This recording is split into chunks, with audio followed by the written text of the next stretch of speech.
চলতি বছর হজে প্রথমবারের মতো অগ্নি নির্বাপক হিসেবে ড্রোন মোতায়েন করা হচ্ছে, যার নাম দেয়া হয়েছে Falcon.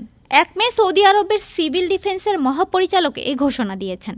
Saudi press agency SAP জানিয়েছে, এই ড্রোনে কৃত্রিম বুদ্ধিমত্তা ব্যবহার করা হয়েছে এবং এটি নির্দিষ্টভাবে অগ্নি নির্বাপক কাজের জন্য ডিজাইন করা হয়েছে।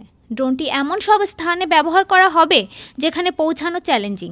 এসিপির প্রতিবেদনে আরও বলা হয়েছে, ড্রোনটি অতি উচ্চতায় টানা ১২ ঘন্টা উঠতে সক্ষম এবং এটি ৪০ কেজি ভার বহন করতে পারে। ড্রোনটিতে একাধিক সুবিধা যুক্ত করা হয়েছে, যার মাধ্যমে উদ্ধার ও নিরাপত্তা কার্যক্রম পরিচালনা করা যাবে।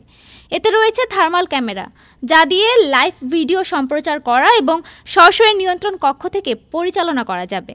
ড্রোনটি উঁচু ভবন, শিল্প কারখানা এলাকা, বিপজ্জনক পদার্থ ধারণকারী বস্তু এবং জনবহুল পরিবেশ ও বনাঞ্চলে আগুন নেভাতে সক্ষম। এটি ঘটনার প্রকৃতিচিত্র দেখে দ্রুত সিদ্ধান্ত গ্রহণ করতে পারায় ব্যক্তিগত ঝুঁকি কমিয়ে আনতে পারে।